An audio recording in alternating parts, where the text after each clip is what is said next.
Cəlil Məmmədquluzadə, Qurbanəli bəy, Qoqol, Allah sizinə rəhmət eləsin. Xəbər çıxdı ki, bu gün naçalnik gəlir kəndə və sonra məlum oldu ki, pristavın arvadına ad qoyulan günüdür. Kənddə şuriş düşdü. Kənd əhlindən bu gün çöl işinə gedən olmadı. Cəmaatın yarısı çıxmışdı kəndin kənarına və təpələrə dırmaşıb boylayırdılar ki, görsünlər gəlirmi naçalnik.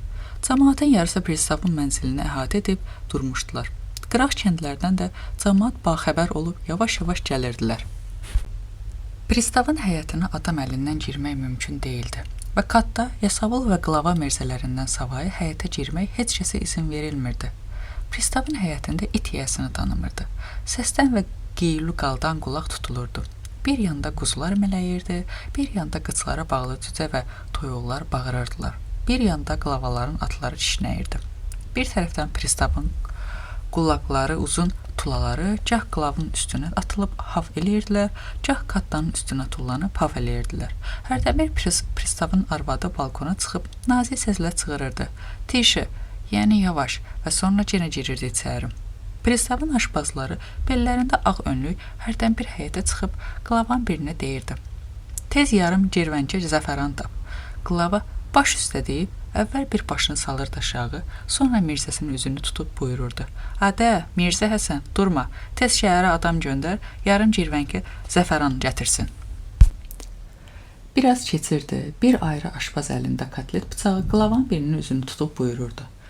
Qlava, 4-500 yumurta lazımdır. Qlava sevincə əlini uzadırdı həyətdəki səbətlərə və cavab verirdi. Nə danışırsan? Burada mindən artıq yumurta var. Birdən qaça-qaç düşdü. Dedilər naçalnik gəlir. Qlavalar çıxdılar qapıya, xanım çıxdı balkona, tulalar hücum çəkdilər adamların üstünə və bir qədər keçdi. Güya qurbağanın gölünə daş atdılar. Çünki bu gələn naçalnik deyilmiş, özü mahalının pristavı imiş. Pristav atdan yenib girdi həyətə və balkona çıxıb xanıma rusca bir neçə söz deyib, özü də güldü və xanımı da güldürdü. Və sonra hər ikisi girdi içəri. Yenə kotlet bıçaqlarının taqqıltısı, adamların tappıltısı, atların kişnəməsi, cücə toyuqların və qlavaların bağırtısı və tulaların haffıltısı qarışdı bir-birinə. Bir ucdan təzə gələn qlava və Katdalar atdan yenib dolu xurcunları doldurdular həyətə. Bir ucdan kəndlilər dallardan qab-qazan, xalı və palaz daşıyırdılar. Bir ucdan kəndlilər həyətin dibinə quzular və toyuq cücələri yan-yana yığıb, öldürüb təmizləyirdilər. Birdən qaça-qaç düşdü. Dedilər naçalnik gəlir. Qlavalar qaçdılar qapıya, xanım və qonaq çıxdılar balkona. Tulalar tullandılar həyətə və bir qədər keçdi, yenə qurbağanın gölünə daş atdılar. Çünki bu gələn naçalnik deyilmiş, Kazak böyüyü bir əfsər imiş. Bu da atdan yendi. Qaça-qaça çıxdı balkona və xanımın əlini öpüb keyfini soruşdu və sonra girdilər otağa. Bir qədər keçdi, yenə qaça-qaç düşdü. Yenə dedilər naçalnik gəlir. Amma bu da yalan oldu. Adamlar araladılar, bu qonaq da girdi həyətə. Bu da Qapazlı kəndinin bəyi və mülkədarı məşhur Qurbanəli bəy idi. Bəy həyətə girən kimi baxdı bir sağa, bir sola. Tulaların biri qaçıb gəldi Qurbanəli bəyin qabağına və başladı bəyin ayaqlarını yalamağa. Bəy əyilib itin başını tumarladı və dedi, Malades sabak. Və sonra qalxıb xanımı balkonda görüb çığırdı. Zdrasti. Və börçünü götürüb sağ əli ilə qalxızdı yuxarı və qışqırdı. Urra! Sonra qalxdı balkona və xanıma baş əydi. Xanım əlini uzatdı Qurbanəliyə. Bəy xanımın əlini alıb rusca dedi. Nə qədər mənim canım sağdır, sənə mən nökərəm, ay xanım. Xanım biraz güldü və dedi. Spasiba. Bəy bir ah çəkəndən sonra hər ikisi girdi içəri. Biraz keçdi, mahal həkimi gəldi. Sud pristavı gəldi, 2 uçitel gəldi, yenə bir əfsər arvadı ilə gəldi, yenə bir özgə həkim arvadı ilə gəldi. Biraz keçdi, yenə qaça-qaç düşdü. Dedilər naçalnik gəlir. Qlavaların biri at üstə çaparaq gəlib özünü saldı yerə və həyətə soxulub, qaçdı xanımın qabağına və çığırdı. Naçalnik idiot. Xanım bir girdi içəri, bir çıxdı balkona, qonaqlar da çıxdılar həyətə və qaçdılar qapıya. Tappıldı, şaqqıldı və çığır-bağır, qoyma, dinmə, çəkil, gəl, get. Axırda bir yoğun cinovnik girdi həyətə. Yeri də xanıma tərəf, sol əli ilə börçünü çıxardıb, sağ əlini uzatdı xanıma və xanımın əlini öpüb qonaqlarla bir-bir əl-ələ verib qalxdı balkona və girdi otağa. Naçalnikdən sonra yenə bir neçə qonaq gəldi. Bunların da bir neçəsi arvadları ilə gəlmişdilər. Qonaqlar yığışmışdılar zal otağına. Ortaya düzülmüşdü stollar və stolların üstünə düzülmüşdü növ-növ şirin çörəklər, suxarilər, paxlavalar, halvalar, konfetlər, lumu portaxallar, quru yemişlər. Stolun üstünə qoyulmuşdu yekə samavar və qulluqçular çay töküb qoyurdular qonaqların qabağına. Naçalnik oturmuşdu yumşaq divanın üstündə, pristavın arvadı oturmuşdu onun yanında. Qonaqlardan bir neçəsi düzülmüşdü bunların yanına və naçalnik qabağındakı stəkan qədindinə qarışdıra-qarışdıra pristavın arvadı ilə söhbət edirdi. Bu heyində küçədən açıq akoşkalardan bir at kişnəməsi gəldi. Bundan sonra bir ayrı at daha da ucadan başladı kişnəməyə. Qonaqların bir neçəsi akoşkadan baxdılar küçəyə. Atlar daha da ucadan başladılar kişnəməyə. Qurbanəli bəy akoşkadan başını çıxartdı küçəyə və çığırdı. Ədə, Kəblə Qasım, heyvan oğlu heyvan, atı kənarda dolandır, yoxsa əlindən qurtarıb qaçar. Biraz keçdi, atlar daha da şiddətli başladılar çığırmağa. Qurbanəli bəy atlardan bərk başladı nökərinə çığırmağa və qonaqların hamısı qaçdılar akoşkaların qabağına.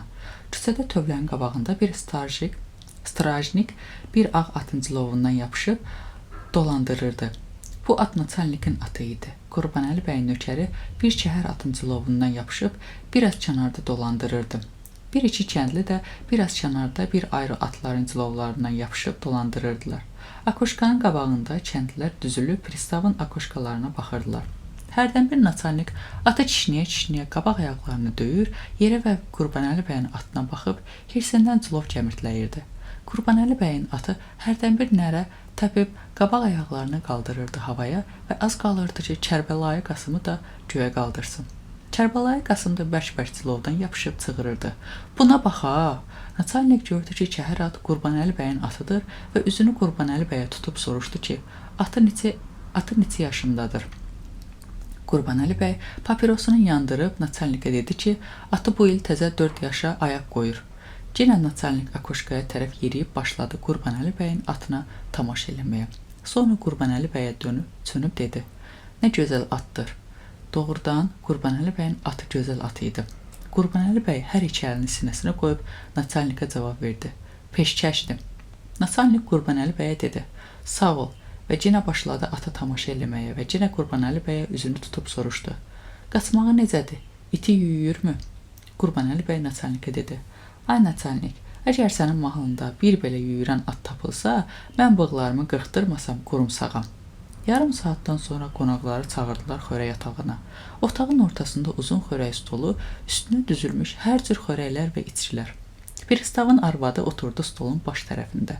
Xanımın sağ tərəfində naçalnik əyləşdi və qeyri qonaqlar da hər bir yer tutub oturdular. Naçalnik araq şüşəsini əlinə götürüb, əvvəl öz fincanına, sonra pristavın arvadının, sonra xanımların və sonra qeyri qonaqların fincanlarını doldurub durdu ayağa və rumkasını xanımın rumkasına vurub dedi. Mübarək olsun xanımın ad bayramı. Naçalnikdən sonra xanımlar və ağalar yerlərində qalxıb həmin sözləri dedilər və sonra naçalnik və qeyriləri şüşələri başlarına çəkib boşaltdılar. Pristavın arvadı fincanı götürdü əlinə. Qonaqlardan razılıq elədi. Amma Qurbanəli bəyə baxıb gördü ki, bəy arağını hələ içməyib. Xanım bəydən soruşdu ki, niyə içmirsiniz? Bəy gülə-gülə başını saldı aşağı və dinmədi. Naçalnik Qurbanəli bəyə baxıb qəhqəh çəkib dedi, yoxsa sən də fanatik müsəlmanlardansan, onun üçün içmirsən. Qonaqlardan bir neçəsi güldü və bir neçəsi də dedi, götür iç. Axırda Qurbanəli bəy rumkasını götürdü, əlinə və dedi, ay kişi, siz Allah, bu nədir? Buna bizdə üskük deyərlər ki, arvadlar barmaqlarına geyib tikiş tikərlər, yoxsa bizlərdə bundan araq içməzlər. Qonaqlar bu sözləri eşidib yenə qəhqəh çəkib güldülər və pristavın xanımı dedi, da, doğrudur, günah məndədir, Qurbanəli bəy rumka ilə araq içməz. Bu sözləri deyəndən sonra xanım bir çay stəkanı aparıb qoydu bəyin qabağına və araqla doldurub verdi bəyə. Qurbanəli bəy stəkanı götürüb dedi, bax, buna nə demişəm? Yoxsa üsküyü qoyublar mənim qabağıma ki, nə var, nə yox. Qonaqlar yenə gülüşdülər və Qurbanəli bəy arağı çəkdi başına. Stəkanı qoydu yerə və çörəkdən bir tikə götürüb tutdu burnunun qabağına. Ağalar və xanımlar məşğul oldular. Yeməyə, içməyə və eşikdə də toy və zurnasının səsi ucaldı. 2 saatdan sonra qonaqlar qalxdılar ayağa, düzüldülər akoşkanın qabağına və başladılar tamaşa eləməyə. Baharın 2-ci ayı idi. Çiçəklərin və otların ətri qarışmışdı bir-birinə. Çeşmələrin səsi qarışmışdı quşların səsinə. Hərdən bir zurnanın səsi ucalıb, özgə səslərin hamısını batil eləyirdi. Zurna sakit olan kimi adamların səsi ucalırdı. Evin qabağında, çayın kənarında, çəmənin üstünə bir neçə fərş döşənmişdi. Bir tərəfdə 3 yekə samavar qoyulmuşdu və yanlarında 30-40 stəkan nalbəki nimçələr, qəndlər, mürəbbələr, şirin çörəklər, lumu portağallar, konfetlər, qarabəylər, qurabiyələr və qeyri çay ilə və çaysız yeməli şeylər, yağlar, xamalar, qaymaqlar, quru yemişlər düzülmüşdü. Ətrafdan qoyulmuşdu yastıq və balışlar. Bir tərəfdə qlavalar tatarı əllərində kəndliləri döyə-döyə bir yerə yığırdılar ki, əl-ələ verib yallı getsinlər. Ağalar və xanımlar akoşkalarda görünən kimi kəndlilər hurra deyib papaqları atdılar göyə və yapışdılar yallı getməyə. Pristavın xanımı qonaqlara təklif elədi ki, buyursunlar çayın kənarına. Ağalar və xanımlar yendilər. Kəndlilər yenə hurra çəkib qarışdılar bir-birinə və sonra yenə başladılar yallı getməyə. Qurbanəli bəyin nökəri Kərbəlayı Qasım kənarda durub əllərini qoymuşdu ciblərinə. Baxırdı və Qurbanəli bəyi görcək 2 qat əyildi. Bəy papirosunu ağzına alıb Kərbəlayı Qasımı işarə elədi. Kərbəlayı Qasım qaçıb gəldi ağasının yanına və spitskanı cibindən çıxarıb yandırdı və tutdu ağasının qabağına. Bəy papirosunu yandırıb dedi: "Axmaq oğlu axmaq, bə sən niyə yallı getmirsən?" Kərbəlayı Qasım başını əydi aşağı və dedi: "Ay ağa, mən qocalmışam, daha mənə yallı getmək yaraşmaz." Bəy papirosunu göyə üfləyib yapışdı Kərbəlayı Qasımın çiynindən və çəkə-çəkə apardı yallı gedənlərin yanına və dedi: "Yapış, heyvan balası heyvan, yoxsa vallah döyə-döyə səni öldürərəm." Kərbəlayı Qasım yapışdı kəndlərin əlində və istər-istəməz başladı onlarla bir yerdə dolanmağa. Qurbanəli bəy özü də dəstənin başından yapışıb başladı atılıb düşməyə. Pristavın arvadı Qurbanəli bəyə çəpiyi çaldı. Naçalnik də qəhqəh çəkib güldü və başladı çəpiyi çalmağa. Özgə qonaqlar da çəpiyi tutub başladılar gülməyə. Qurbanəli bəy özü ağzını göyə açıb qəhqəh elədi və çığırdı: "Ay xanım, mən istəyirəm sənin sağlığını içim. Buyur, mənə çaxır gətirsinlər." Urra, urra! Nökərlər butulkaları başladılar daşımağa.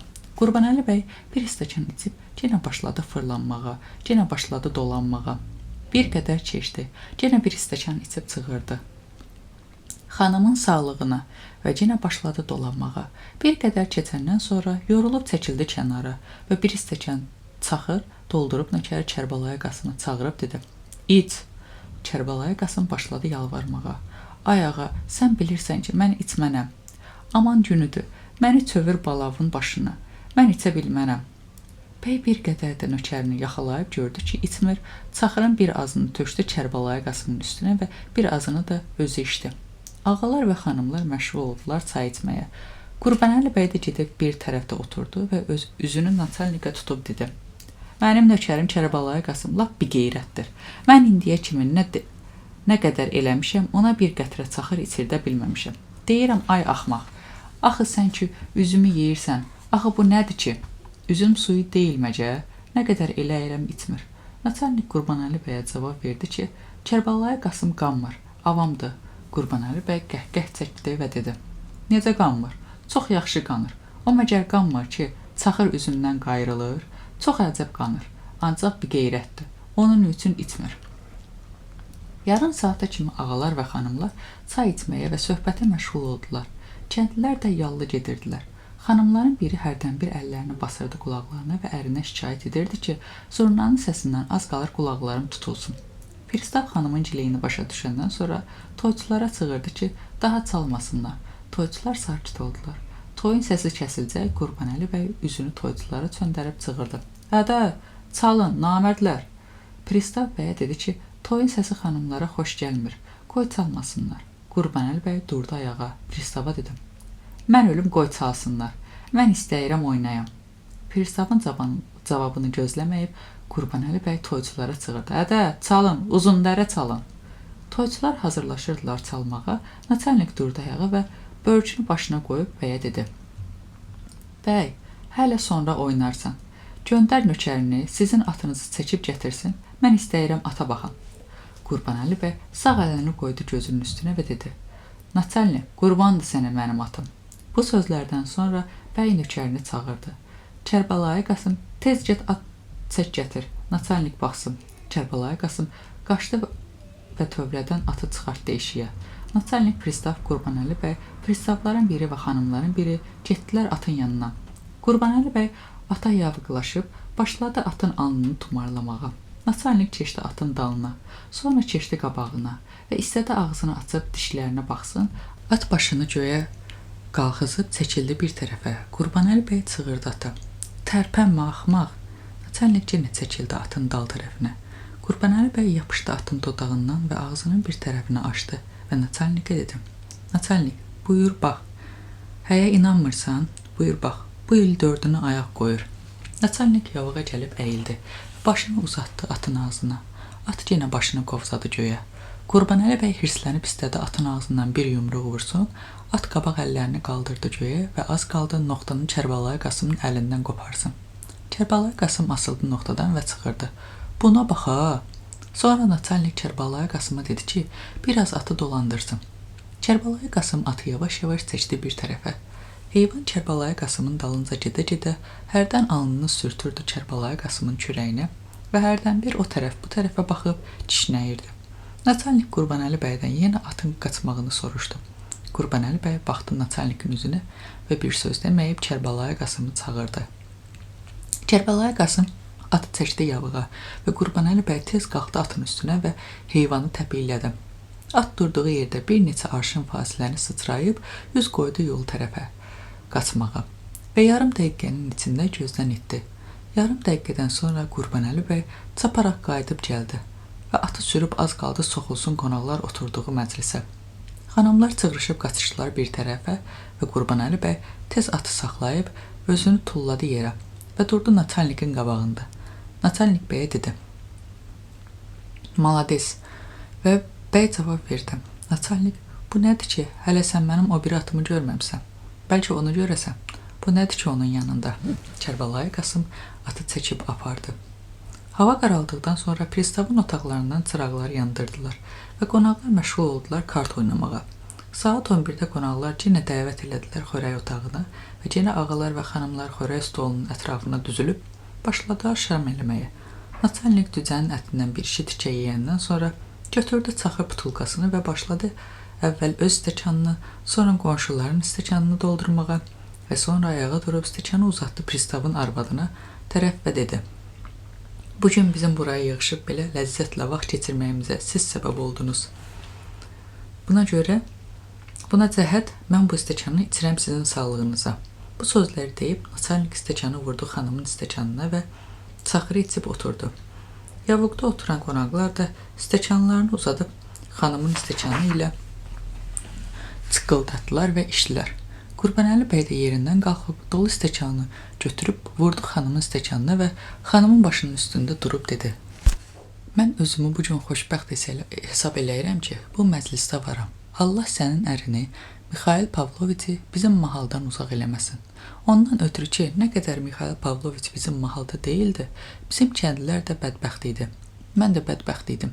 Ondan ötürü ki, bilmirəm nədəndirsə, keçən pristavları mən o qədər istəməzdim ki, Mixail Pavloviç istəyirəm. Amma 5-10 il bundan irəli burada bir pristav vardı. Çox lot oğlan idi. Mənə bir tula bağışlamışdım. Allah onu da sağ eləsin. Səni də sağ eləsin. Hamımızı sağ eləsin. İçirəm mən sənin sağlığına. Ax xanım, urra! Bu sözləri deyəndən sonra Qurbanəli bəy çıxaxırı çəkdi başına və içəndən sonra stəkanı çöndərib ağzı yerə tərəf tutdu ki, görsünlər stəkanda bir qətrə də çaxır qalmayıb və keçib oturdu yerində. Bir qədər keçəndən sonra pristavın arvadı götürdü çaxırı və Naçalnikin stəkanını öz fincanına və qonşuların stəkanlarını doldurub üzünü Naçalnikə tutdu və dedi. Mən özümü borclu hesab edirəm sizdən razılıq eləməyə ki, bu uzun yolu zəhmətlə buraya gəlib mənə sərəfraz buyurubsunuz. Sözlərini deyəndən sonra xanım fincanını tutdu dodaqlarının qabağına, qonaqlar da stəkanlarını uzadıb vurdular Naçalnikin stəkanına. Qurbanəli bəy yerindən qalxıb, əlində dolu stəkan gəlib, durdu Naçalnikin yanında və dedi. Naçalnik ağa, içirəm mən bu stəkanı sizin sağlığınıza. Allah da buna şahiddir ki, nə qədər bizim vilayətdə Naçalniklər gəlib gedib, mən onların heç birini o qədər istəməmişəm. Naçalnik ağa, Sən bizim başımızın sahibisən. Nə qədər ki bizim mahalda cəmaət var, onlar hamısı sənin yolunda başlarından keçərlər. Mən özüm sənin yolunda oda girərəm. Qurban sənə mənim canım. Nə qədər ki mən sağam, nökərəm sənə. İçirəm mən bu stəkanı Naçalnik ağanın sağlığına. Ura! Bu sözləri deyən kimi Qurbanəli bəy stəkanı çəkdi başına. Stəkanın ağzını çöndərdi yerə. Güya bir qətrə də qalmadı. Sonra gedib oturdu yerində. Qonaqlar yenə məşğul oldular yeməyə. Bir qədər keçəndən sonra xanımın əri pristav götürdü, çaxır şüşəsini, əvvəl öz stəkanını doldurdu, sonra qonşularının stəkanını doldurdu və sonra ayağa durub dedi: Ağalar və xanımlar, məlumdur ki, bir düşmən istəyə bizim üstümüzə hücum çəkə, bizi saxlayan qonşularımız olacaq. Buna cəhət mən içirəm bu stəkanı bizim qonşularımızın əfsəri Nikolay Vasilyeviçin və onun xanımı Anna İvanovanın sağlığına. Pristav bu sözləri deyib stəkanı uzatdı bir əfsərə və onun yanında oturan arvada tərəf. Qonaqlar daha belə stəkanlarını çıqqıldadıb içdilər. Qurbanəli bəy də ayağa durub dolu stəkanını uzatdı əfsərə və arvadına tərəf dedi: Ay əfsər ağa, ay xanım, mən içirəm sizin sağlığınıza. Allah sizin kölgənizi bizim başımızın üstündən əskik eləməsin. Allah düşmən qabağında sizin qılıncınızı kəskin eləsin. Yəni, mən bu sözləri ondan ötürü demirəm ki, düşməndən qorxuram. Hansı düşmən cürət eləyib mənim qabağıma çıxa bilər? Bu xəncəri mən soxaram onun qarnına. Mən heç düşünmədən qorxmuram. Sizin dövlətinizdən mən heç bir kəsdən qorxmuram. Nə qədər canım sağdır, mən nökərəm sənin xanımına. Sağ olsun, Anna xanım. Urra! Bəy çaxırı çəkdi başına. Bu qayda ilə ağaların və xanımların bir-bir sağlığını içdilər. Hər dəfə Qurbanəli bəy dururdu ayağa, hərənin barəsində bir nitq söyləyir, bir dolu stəkan içirdi və otururdu. Yavaş-yavaş çaxırın buxarı qalxdı bəyin başına və lap axırda bəy bərk keyfləndi. Qonaqların hamısının sağlığına içəndən sonra qonaqlar başladılar Qurbanəli bəyin sağlığını içməyə. Xanımlar bir-bir stəkanlarını uzadıb vurdular bəyin stəkanına. Qurbanəli bəy şadlığında az qaldı özündən geçsin. Qonaqların hamısı bəyin sağlığına içəndən sonra bəy stəkanı yuxarı qalxızıb dedi: Ağalar və xanımlar, siz ki mənim sağlığımızı içdiniz, qurban olsun sizə mənim canım. Mən ölənə kimi bu günü yadımdan çıxarmaram. Amma ağalar, mənim sizdən bir xahişim var. Mən ölüm. Mənim sözümü yerə salmayın. Mən sizin hamınızı sabah öz evimə qonaq dəvət eləyirəm. Valla, billah, atamın coğru haqqı, mən bilmirəm necə sizin xəcalətinizdən çıxım. Mən lap əriyib yerə girirəm ki, bu qədər xanım mənim sağlığıma içsin. Mən nəyəm ki, bu qədər xanım mənim sağlığımı içsin. Mən bu xanımların ayağının torpağı da ola bilmərəm. Valla, billah, atamın coğru haqqı, sabah bizə qonaq gəlməsəniz, mən özümü öldürərəm. Mən istəyirəm sizə qulluq eləyim. Mən istəyirəm sizə nökərçilik eləyim. Sabah bizə gəlməsəniz, mən bu xəncəri soxaram qarnıma. Cənab Naçalnik, səndən də çox təvəqqə eləyirəm, ay xanım. Səndən də təvəqqə eləyirəm. Əfsər ağadan da eləyirəm. Anna İvanovna, qurban olsun sənə, mənim canım. Səndən də təvəqqə eləyirəm, ağalar, xanımlar. Hamınızdan təvəqqə eləyirəm. Hər kəs gəlməsə namərddir. Amma aman günüdür, özümü öldürərəm. Qurban olsun sizə mənim canım. Sağ olsun xanımlar. Urra, urra. Bəy stəkanı çəkdi başına. Naçalnik siqara damağına salıb, üzünü tutdu pristavın xanımına və dedi: Gələsən, sabah qonaqlığa gedək, Qurbanəli bəyə qonaq olaq. Xanım baxdı ərinin üzünə və dedi: Mən çox xoşallıqla gedərəm. Yaxşı olar, bəyin arvadını da görərəm. Görərəm necə paltar geyir. Əfsər də arvadından soruşdu: Gedərsənmi? Arvadı dedi: Gedərəm. Qonaqların biri də dedi ki, əgər bəy bizə bir yaxşı müsəlman plovu versə gedərəm. Qurbanəli bəy plov sözünü eşitcək tez qalxdı ayağa və çığırdı: Necə plov? Necə plov? Atamın coğru haqqı, sizə elə bir plov verərəm ki, ömrünüzdə yeməmiş olasınız. Mənim aşbazım bişirən plovu kim bişirə bilər? İnanmırsınızsa, Kəblə Qasımdan soruşunuz. Hanı Kəblə Qasım? Kəblə Qasım, Kəblə Qasım. Qurbanəli bəy başladı ucadan Kərbəlayı Qasımı çağırmağa. Güya ki, Kərbəlayı Qasım buradadır. Pristavın nökərlərindən biri içəri girib dedi ki, burada Kərbəlayı Qasım yoxdur. Bəy hirslənib nökərə dedi: Çağırın o axmağı oğlunu gəlsin. Nökər çıxdı getdi və bəy özü də qapıya tərəf yeridi. Pristavın arvadı bəyə dedi ki, sən zəhmət çəkmə. Nökərlər çağırarlar, gələr. Bəy yenə başladı plovu tərifləməyə. Mən sizlə mərc gələrəm. Həyə, bir yanda elə plov yemiş olsanız, tüpürün mənim üzümə. Qonaqlar gülüşdülər. Naçalnik də gülə-gülə dedi. Ay bəy, söz yox ki, evdəki tərifli atını da bizə göstərsədərsən. Qurbanəli bəy Naçalnikə yavaqlaşıb hər iki əllərini qoydu gözünün üstə və dedi. Bu gözlərim üstə. Hansını bəyənsən peşkəşdir. Lotu yana deyirəm. Məni təzvir mənzir bilmənən, hansını xoşlasan, atamın yoru haqqı peşkəşdir sənə. Nökər girdi içəri və dedi ki, Kərbəlayı Qasım yatıb. Bəy nökərin üzünə baxıb əvvəl dinmədi və sonra xəncərin dəstəsindən yapışıb dedi. Get o haramzadə oğlu haramzadəyə de ki, bu saat durub bura gəlməsə, bu xəncəli gedib soxaram onun qarnına. Nökər çıxdı eşiyə. Pristavın arvadı bəyə özünü tutub dedi. Niyə biçarə kişini oyadırsan? Nəyinə lazımdır? Bəy cavab verdi. Ay xanım, başına dolanım. Necə nəyimə lazımdır? Ağzı nədir bu tezliklə yazsın? Qoy gəlsin görək kimin hünəri var mənim aşpazım bişirən plovu bişirsin. Qonaqlar yenə gülüşdülər. Kərbəlayı Qasım şişmiş gözlərini bərəldib girdi içəri. Ağası yenə əlini xəncərin dəstəsini aparıb dedi. Kəblə Qasım, mən səni öldürərəm. Qonaqlar yenə gülüşdülər. Kərbəlayı Qasım əllərini döşünə qoyub alçaq səslə dedi. Niyə başına dönüm ağa? Bəy hirslə və uca səslə. Hələ soruşursan da niyə? Gəl gör bağlar nə deyirlər. Mən deyirəm ki, bizim əli bişirən plovu heç kəs bişirə bilməz, bunlar inanmırlar. Kərbəlayı Qasım alçaq səslə cavab verdi. Bəli ağa, əli yaxşı plov bişirir. Qurbanəli bəy üzünü qonaqlara tutub sevincək və ucadan dedi. Di gördünüz, indi sözünüz nədir? Qonaqların çoxusu cavab verdi. Doğrudur, inanırıq. Kərbəlayı Qasım çıxdı eşiyə. Yarım saatdan sonra qonaqlar başladılar dağılışmağa. Qurbanəli bəy atını və Kərbəlayı Qasım yabısını minib düşdülər yola. Bəy başını saldı aşağı və başladı mürgüləməyə. Hərdən bir yuxudan ayılıb atı saxlayırdı. Üzünə çöndərirdi Kərbəlayı Qasımı və deyirdi. Bu xəncəli soxaram sənin qarnına. Çox vaxt Kərbəlayı Qasım cavab vermirdi və gah vaxt deyirdi. Niyə başına dönüm ağa? Bəy gah vaxt Kərbəlayı Qasıma cavab vermirdi, amma gah vaxt deyirdi. Kimin hünəri var əli bişirən plovu bişirsin. 2 saatdan sonra ağa və nökər yetişdilər kəndə. Kəndin içindən 3-4 köpək hürə-hürə hücum çəkdilər Qurbanəli bəyin üstünə. At hürküb özünü verdi bir tərəfə. Az qaldı bəyi salsın yerə. Qurbanəli bəyin börkü düşdü yerə.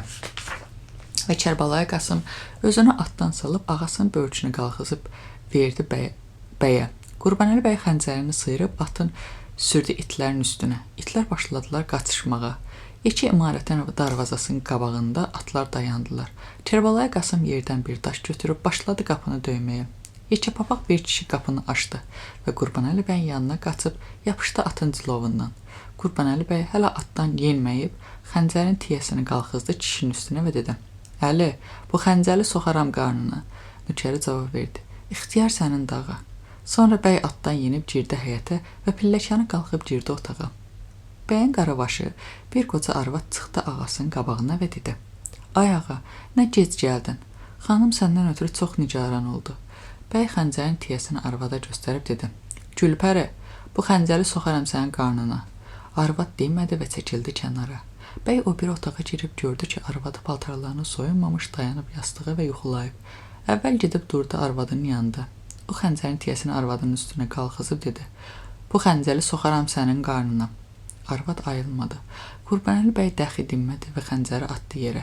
Sonra börkünü çıxarıb atdı bir səmtə və başladı soyunmağa. Paltarlarını və çəkmələrini çıxarıb hirslə hərəsini atdı bir yana. Biraz su içdi və uzandı yerinə. Bəy yuxu tutdu. Qurbanəli bəyin arvadı sübh vaxtı ayılıb gördü ki, əri gəlib yatıb.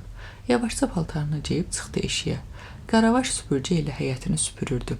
Kərbəlayı Qasım əlində xədbir tövləyin qabağında durub arpa təmizləyirdi ki, aparıb versin atlara.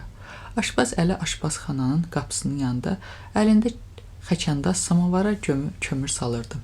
Həyətin bir tərəfində soyuq cücələrdən yeyirdilər və sərçələr hərdən bir dəstə ilə toyuq cücələrin yanına yenib başlayırdılar dənlərdən yeməyə. Amma bir səs eşitsək, yenə dəstə ilə qalxırdılar tut ağacına. Qarabaş xanım görcək əlində süpürcə getdi xanımın yanına. Salam verdi. Xanım gözlərini ova-ova soruşdu ki, bəy nə vaxt gəlib yatdı?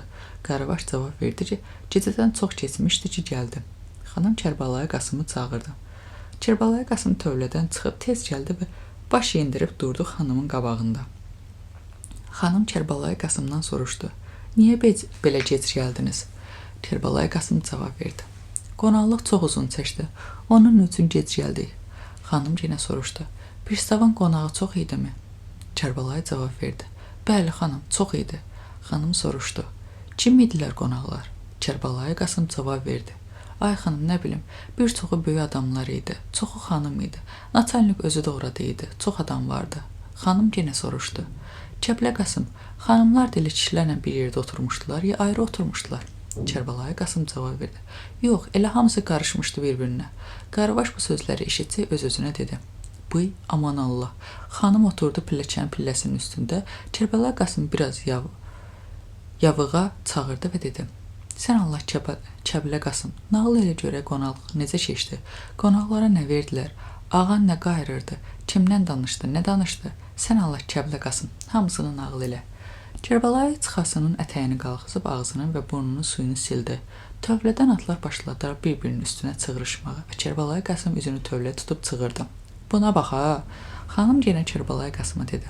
Sən Allah Kəblə Qasım, nağıl elə görək Kərbəlayı Qasım cavab verdi. Ax xanım, dəxi nə deyim, çox qanaq vardı. Nəçənlik də orada idi. Xanım yenə Kərbəlayı Qasımdan soruşdu. Kəblə Qasım, Urus arvadları və kişilərlə nə danışırdılar? Kərbəlayı Qasım cavab verdi. Xanım, mən nə bilim nə danışırdılar. Mən onların axı dilini bilmirəm. Xanım yenə soruşdu. Kəblə Qasım, doğrusunu de görək, ağan da Urus arvadları ilə danışırdı mı? Kərbəlayı Qasım yenə üzünü tövləyə tutub çığırdı atların üstünə və xanıma cavab verdi. Ağam, Urus arvadları ilə az danışdı, amma Nəçənliklə çox danışdı. Aşpaz Əli samavarı gətirdi və çıxarıb qoydu pilləkənin üstünə. Qaravaş süpürgəni dayadı divara, qalxdı pilləkənin üstünə və samavar qalxızıb apardı evə. Aşpaz Əli yenib durdu xanımın qabağında və soruşdu. Xanım, bu gün nə bişirim? Xanım Qaravaşı çağırıb dedi. Qurbanəli bəy gecə demədi ki, nə bişirək? Qaravaş əlində çay qabı xanımın yanına gəlib cavab verdi. Gecə ağa elə hirsli idi ki, hələ məni istəyirdi öldürsün. Xanım təəccüb elədi və dedi. Yaxşı, elə danışma, dəli olmamısan ki. Vallah ağanım, ağam evə girən kimi xəncəlini çıxartdı və mənə dedi ki, xəncəllə səni öldürərəm. Xanım bir qədər dinmədi və üzünü tutdu Kərbəlayı Qasıma. Kəblə Qasım, ağan niyə hirslənmişdi? Kərbəlayı Qasım cavab verdi. Ağam heç zadı hirslənməmişdi. Ancaq kəndə yetişəndə köpək oğlunun itləri töküldülər üstümüzə və atlarımızı hürkütdülər. Xanım durdu ayağa və dedi. Kəblə Qasım, yəqin ağan yenə keflənmişdi. Kərbəlayı Qasım cavab verdi. Xeyr, keflənməmişdi.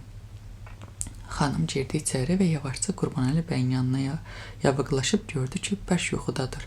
Sonra çıxdı eşiyə və Aşpaz Əliyə 16 qəpiyi verib dedi. Əli, get 2 girvənki ət al gətir, bozbaş bişir. Əli pulları aldı və dedi. Baş üstə. Kərbəlayı Qasım və Əli üz qoydular aşpazxanaya tərəf getməyə.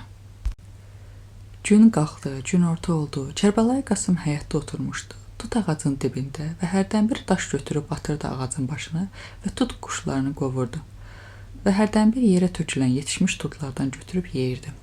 Qaravaş da gəldi Kərbəlayı Qasımın yanına və başladı tutları seçib yeməyə.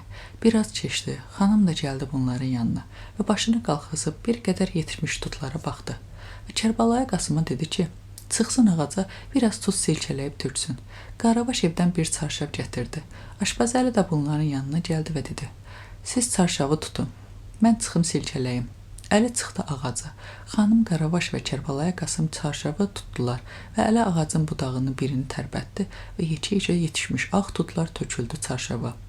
Budağa bir-iki təpi vurandan sonra Əli qalxdı biraz da yuxarı. Ağacın başından kəndin ətrafı əl içi kimi görünürdü. Bir tərəfdə düzülmüşdülər Sapıc dağları, dağların ətəyində Sapıc kəndi əşkar görünürdü. Kəndin aşağısında Əhmədxan gölü ağarırdı. Gölün yanında Hacı Heydərin dəyirmanı və meşəsi daha da aşkar görsənirdi. Dəyirmandan Qapazlı kəndinin kimi düzülmüşdülər. Taxta-taxta yaşıl zəmilər, yoncalıqlar və qara şum yerləri. Bax görsən, gah burada, gah orada kötanlar və cütlər şum yerləri sürürlər. Həmin Tamaşaçıha bir qədər nəzər salandan sonra əlinin gözünə bir belə şeydə sataşdı. Hacı Heydər dəyirmanının yanına kəndə sarı bir dəstə atlı gəlirdi. Əli əvvəl buna qulaq asmadı və başladı budağın birini silkələməyə. Amma sonra yenə diqqətə saldı. Gördü ki, atlılar kənd əhlinə oxşamırlar. Bunu görüb əli üzünü tutdu aşağı və dedi: "Kəblə Qasım, kəndə çoxlu atlı gəlir, amma kəndliyə oxşamırlar." Kəblə Qasım xanım və Qaravaş bir qədər baxdılar bir-birinin üzünə. Xanım dilləndi: "Kəblə Qasım, çıx aşpazxana damına, gör necə atlıdırlar." Kərbəlayı Qasım gedib qalxıb alçaq divara, oradan qalxdı aşpazxana damına üstünə və sağ əlini gözünün üstünə qoyub başladı diqqətlə yola baxmağa. Kəndin yavığında Kərbəlayı Qasımın gözünə əvvəl 2 atlı göründü. Bunlar atlarını bərk çapırdılar. Dəxi bunlardan savayı yolda bir şey görünmürdü. Amma bir qədər keçdi. Mərəzənin yanında söyüd ağaclarının dalında bir dəstə atlı çıxdı. Bunların içində naçalnik və pristavların düymələri və xanımların şlyapaları aşkar bilinirdi. Kərbəlayı Qasım tez yendi aşağı, qaçıb gəldi xanımın yanına və tövşüyə-tövşüyə dedi: "Xanım, bu gələnlər deyəsən elə dünənki qonaqlardır." Xanım çarşavın ucunu saldı yerə. Gəldi Kərbəlayı Qasım yavıq və dedi: "Dünənki qonaqların burada nə işi var?" Kərbəlayı Qasım əllərini qoydu bir-birinin üstünə və cavab verdi: "Mən nə bilim, xanım. Bu heyində küçədə mərəkə qopdu. İtlərin hürüşməsi, adamların qaçışması, at tappıltısı və biraz keçdi, küçə qapısı döyüldü. Xanım qaçdı içəri və pəncərədən küçəyə baxıb gördü ki, küçə doludur atlılarla. Hamısı rus qulluqçuları və rus xanımları. Kərbəlayı Qasım qapıya çıxıb gördü ki, dünən pristavın evindəki qonaqlığın hamısı gəlib dayanıb qapıya. Xanım tez qaçdı eşiyə və əlini çağırıb dedi: "Getdi ki, ağa evdə deyil." Əli qaçdı küçə qapısına və xanım qaçdı evə. Qurbanəli bəyi oyatdı. "Bəy, eləyib çöndü o biri səmtə arvadı dedi: "Ay kişi dur, dünənki qonaqlar gəliblər bizə." Qurbanəli bəy yenə eləyib gözlərini açdı və arvadına dedi: "Cəhənnəm ol" və yenə gözlərini yumdu. Arvadı yenə dedi. Qurbanəli bəy gözlərini açıb qalxdı, oturdu və soruşdu: "Nə deyirsən?" Arvadı sözünü bir də dedi. Bəy dik qalxdı ayağa.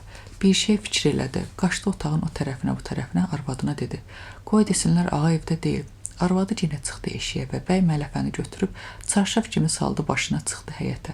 Qaçıb soxuldu tövləyə və girdi atın axuruna. Nökərlər qonaqlara dedilər: "Ağa evdə deyil." Naçalnik bu cavabı eşidib təəccüb elədi. Habelə qeyri qonaqlar da mat qaldılar. Kəndlilər başladılar qonaqların atlarını dolandırmağa. Naçalnik çıxardı, papirosunu yandırdı və nökərlərdən soruşdu: "Bəy hara gedib ki, evdə deyil?" Nökərlər cavab verdilər: "Bilmirik." Naçalnik bir qədər dinməyib yenə soruşdu: "Bəs o ki özgə yerə gedəcəkdi, bizə niyə qonaq çağırırdı?" Nökərlər cavab verdilər ki, "Bilmirik." Xanımların bir-bir stəkan su istədi. Kərbəlayı Qasım qaçdı evdən kasada su gətirdi.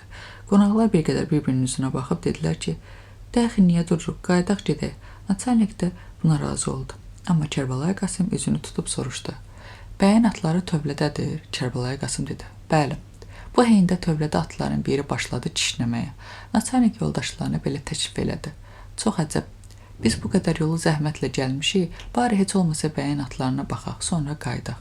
Yoldaşları razı oldular. Naçalnik yenə Kərbəlayı Qasımdan tövləyə getməyə izin istədi. Kərbəlayı Qasım dedi: "Buyurun." Naçalnik 2 pristav mal həkimi xanımların ikisi və Kazak əfsəri girdilər həyətə və üz qoydular tövləyə tərəf. Qurbanəli bəyin arvadı həyətdə qonaqları görüb qaçdı soxulduğu otağa və qonaqlar girdilər tövləyə. Naçalnik qabaqdakı atı görüb dedi: "Bu elə bəyin dünənki atıdır." Sonra qonaqlar yeridilər içəri və bir şəhər atın yanında dayandılar. Naçalnik atın qabağına keçib Kərbəlayı Qasımdan soruşdu: "Budurmu bəyin tərifli atı?" Kərbəlayı Qasım dedi: "Bəli." Qonaqlar başladılar atın o tərəfinə, bu tərəfinə dolanmağa. Naçalnik axura tərəf hərəkət eləyib, istədi atın ağzına baxsın, axura yavıqlaşan kimi Naçalnik dik atıldı və çığırdı: "Ax, çört vəzmi!" Axurun içində güya kəfənə bürünmüş bir şey Naçalnikin gözünə sataşdı. Naçalnik yanındakı pristavın əlindən yapışıb yavaşca yeridi axurun yanına və diqqət eləyib gördü ki, axurdakı Qurbanəli bəy özüdür. Bunu görcək Naçalnik çəpiş çalıb qəhqəhə çəkib güldü və dedi: Rəfiq, sən burada imişsən?" Qonaqlar da bir-bir gəlib bəyə diqqət ilə baxdılar və çəkilib durdular kənarda. Qurbanəli bəy yerindən heç tərpəşmədi. Qonaqlar çıxdılar küçəyə. Atları mindilər və üz qoydular getməyə. Son.